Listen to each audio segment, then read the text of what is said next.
Breaking news పహల్గామ్లో మారణ హోమం సృష్టించిన తర్వాత ఉగ్రవాదులు ఎక్కడికి వెళ్లారు, ఏం చేస్తున్నారు, వారు ఇప్పటికే సరిహద్దులు దాటి పిఓకేలోకి వెళ్లిపోయారా? ఈ ప్రశ్నలన్నింటికీ ఇప్పుడు దిమ్మ తిరిగే సమాధానాలు చెప్తున్నారు నేషనల్ ఇన్వెస్టిగేషన్ ఏజెన్సీ అధికారులు. ఈ దాడిలో పాల్గొన్న ఉగ్రవాదులు ఇంకా కాశ్మీర్లోనే నక్కి ఉన్నట్లు అనుమానిస్తున్నారు. వీరంతా కూడా సౌత్ కాశ్మీర్లోనే ఉన్నారనేది ఎన్ఐఏ అనుమానం. ప్రస్తుతం వీరంతా అల్ట్రా సెక్యూర్డ్ కమ్యూనికేషన్ సిస్టమ్స్ ను వాడుతున్నారని, అందుకే వారిని ట్రేస్ చేయడం కష్టంగా మారిందని అనుమానిస్తోంది ఎన్ఐఏ.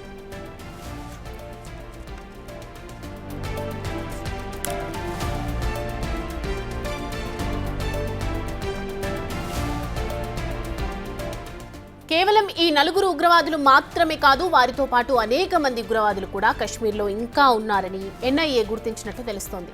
బైసరన్ వ్యాలీలో దాడులు చేసే సమయంలో అక్కడ కూడా ఎక్కువ మంది ఉగ్రవాదులు ఉన్నారని తెలుస్తోంది. పొరపాటున భద్రతా బలగాలు వేగంగా అక్కడికి చేరుకుంటే వారిపై అటాక్ చేసేందుకు దూరంగా పొంచి ఉన్నట్లు అనుమానిస్తున్నారు.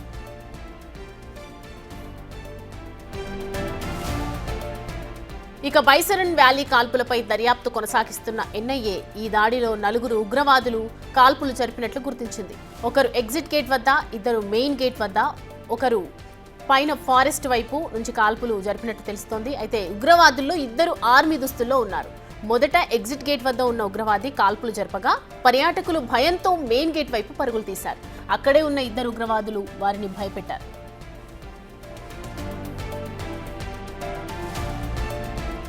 ఇక కమ్యూనికేషన్ కోసం ఉగ్రవాదులు ఉపయోగించిన ఫోన్లలో సిమ్ లేదని, ఇది షార్ట్ రేంజ్ ఎన్క్రిప్టెడ్ మెసేజ్లు పంపడానికి ఉపయోగించినట్లు తెలుస్తోంది.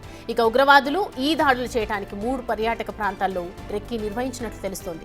కొన్ని ప్రాంతాల్లో భద్రత కట్టుదిట్టంగా ఉండటంతో ఆ ప్రాంతాలను విరమించుకొని బైసరన్ వ్యాలీలో దాడులు చేసినట్లు గుర్తిస్తోంది ఎన్ఐఏ.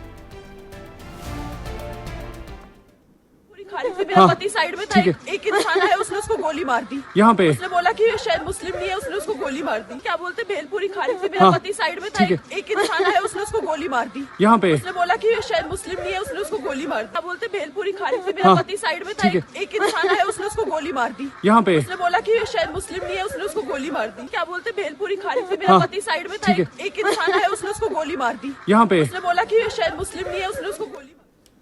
ఇక ఈ అంశానికి సంబంధించి పూర్తి డీటెయిల్స్ అందించడానికి మా ప్రతినిధి శివ జాయిన్ అవుతున్నారు లైవ్ లో. శివ, ఎన్ఐఏ చెప్తున్నటువంటి మాటల్లో కీలక అంశాలు కనిపిస్తూ ఉన్నాయి మనకు. సో ఏదైతే అనుమానిస్తున్నారో నిజంగానే ఉండొచ్చా అవన్నీ?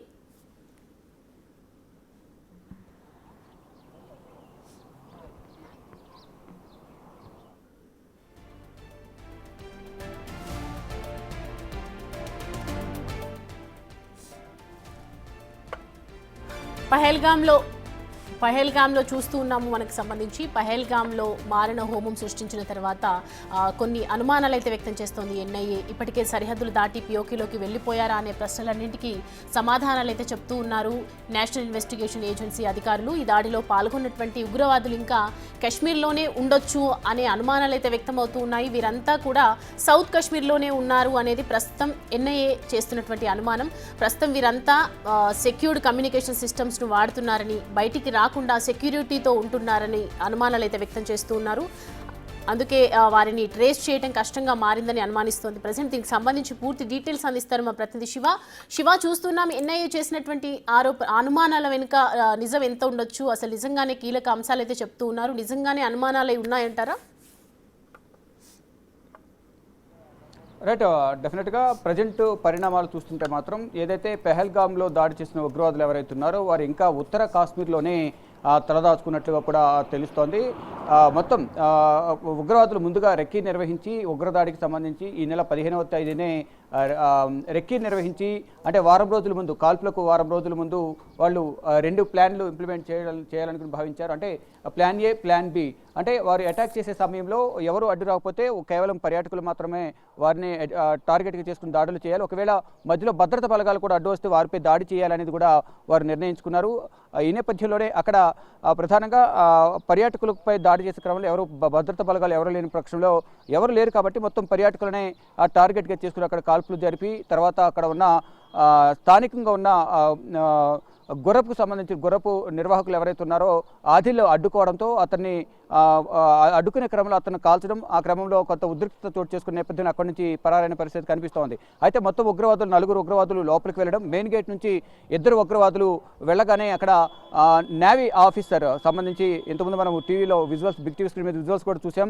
కన్వర్ను కాల్చి చంపారు. చంపిన సందర్భంలో అతని భార్య కూడా అక్కడ రోధిస్తున్న దృశ్యాలు కూడా సోషల్ మీడియాలో వైరల్ అవుతూ ఉన్నాయి. అక్కడ కన్వర్ మీద అటాక్ చేసిన తర్వాత మరి లోపలికి వెళ్ళి ఉగ్రవాదులు అక్కడ కాల్పులు జరిగిన వెంటనే మరికొంతమంది అక్కడ ఉన్న పర్యాటకులందరూ కూడా మెయిన్ గేట్ నుంచి పారిపోయేందుకు ప్రయత్నించిన నేపథ్యంలో అక్కడే ఉన్న మరొక ఉగ్రవాది వారిపై అటాక్ చేశారు. అలా మరొక ఉగ్రవాది వేరే వైపు నుంచి లోపలికి వెళ్ళి డౌన్లోకి వెళ్ళి అక్కడ వరుసగా అక్కడున్న అంటే ఇద్దరిని డివైడ్ చేసి, ముస్లింలు హిందువులు డివైడ్ చేసి అక్కడ హిందువులపై మోకాళ్ళ మీద కూర్చోబెట్టి వాళ్ళందరిపై కూడా దాడి చేశారు. ఒక ఉగ్రవాది మాత్రం కొండల మధ్యలో, చెట్ల మధ్యలో ఉండి అక్కడ నుంచి పైనుంచి ఆర్మీ వారు ఎవరైనా, భద్రతా బలగాలు ఎవరైనా వస్తున్నారో ఏంటి అనేది కూడా అతను పర్యవేక్షించడానికి తెలుస్తుంది. ఇదంతా కూడా మొత్తం 4 ఉగ్రవాదుల పర్యవేక్షణలోనే 4 ఉగ్రవాదులు పాల్గొన్నారు. కాల్పులో మాత్రం 3 పాల్గొన్నారు. ఒకరు మాత్రం పైనుండి చూస్తున్నారు. వారికి మరికొంతమంది ఉగ్రవాదులు సహకరించారనేది కూడా ప్రధానంగా ఎన్ఐఏ వద్ద ఇంటెలిజెన్స్ విభాగం ఇచ్చిన సమాచారం మేరకు ఈ ఎన్ఐఏ వద్ద కీలక సమాచారం ఉందనేది కూడా వారు చెప్తూ ఉన్నారు.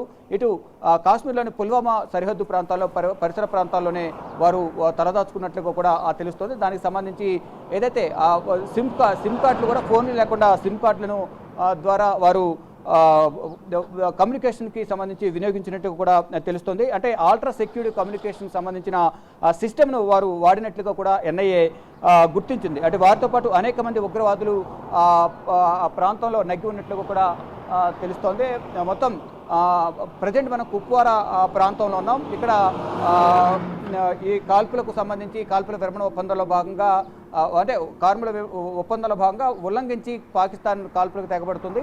అయితే కుప్వారా సరిహద్దు ప్రాంతంలో ప్రజెంట్ మనం ఉన్నాం. అయితే మరోవైపు ఏదైతే కాల్పులు జరిపిన తర్వాత ఇటు కాశ్మీర్లోనే ఉన్నారు, ఇటు కుప్వారాలో ఉన్నారా, పుల్వామాలో ఉన్నారా, ఎక్కడున్నారనేది కూడా తెలియాల్సి ఉంది. కానీ ఇక్కడే తలదాచుకున్నారు అనేది కూడా ఎన్ఐఏ దగ్గర, నేషనల్ ఇన్వెస్టిగేషన్ అథారిటీ టీం వద్ద, దర్యాప్తు సంస్థ వద్ద అయితే వారి దగ్గర కీలక ఆధారాలు ఉన్నట్టుగా కూడా తెలుస్తుంది. బైసరెడ్ వ్యాలీలో మొత్తం ఇంతకుముందు చెప్పినట్టుగా 4 కాల్పులు జరిపారు. మెయిన్ గేట్ నుంచి 2, ఎగ్జిట్ గేట్ నుంచి 1 వచ్చినట్టుగా కూడా తెలుస్తుంది.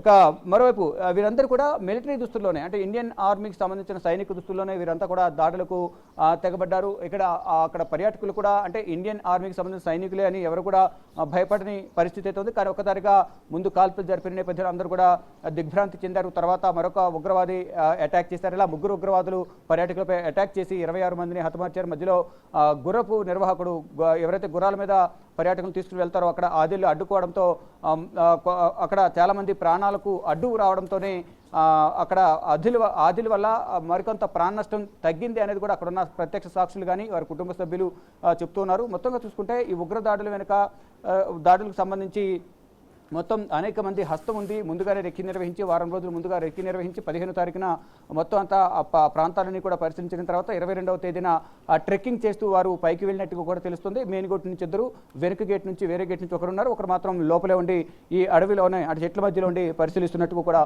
తెలుస్తుంది. ఇక ప్రజెంట్ వీరికి స్థానికంగా ఉన్న కొంతమంది ప్రజలే సహకరిస్తున్నారు. వారికి సంబంధించిన ఆహార పదార్థాలు కానీ ఇతర నిత్యావసర సరుకులను కూడా వారే అందిస్తున్నారనే ఒక ప్రచారం అయితే జరుగుతుంది. దానికి సంబంధించిన కీలక ఆధారాలు కూడా కొన్ని ఎన్ఐఏ వద్ద ఉన్నట్లు కూడా తెలుస్తోంది.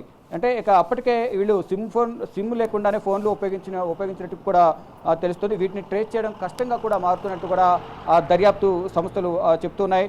దాడులకు ముందే రెక్కి నిర్వహించారు. 3 ప్రాంతాల్లో ఉగ్రవాదులు రెక్కి నిర్వహించినట్లుగా కూడా తెలుస్తోంది. దానికి సంబంధించి ఆ 3 ప్రాంతాలకు సంబంధించిన ఏదైతే రెక్కి చేసినట్టు గుర్తించారు. కానీ మొదట ఈ బైసరన్ వ్యాలీలో కాల్పులు జరిపారు. తర్వాత మిగతా 2 ప్రాంతాలు ఎక్కడనేది కూడా తెలియాల్సింది. 3 ప్రాంతాలు మాత్రం రెక్కి నిర్వహించారు కాబట్టి ఒక ప్రాంతంలో కాల్పులు జరిపారు.